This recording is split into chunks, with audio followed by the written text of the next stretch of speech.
Hi, I'm Christian with ApplianceVideo.com. Today we'll be taking a look at the drain pump on this GE built-in dishwasher.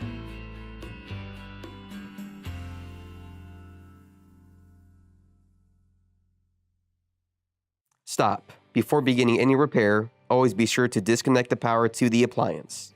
It is also recommended to test the outlet for proper voltage. Remember to also turn off the water.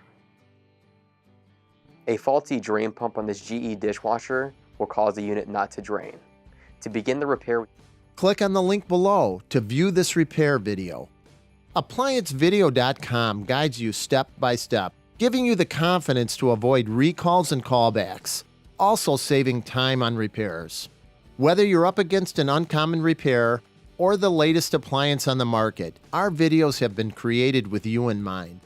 Our growing library of videos have been produced using our factory-certified technicians who have extensive infield experience over the past 30 years. ApplianceVideo.com provides high-quality repair videos that anyone can follow, regardless of their skill level. We are here to help. Click on the link below to view this repair video and let us help you do it right the first time.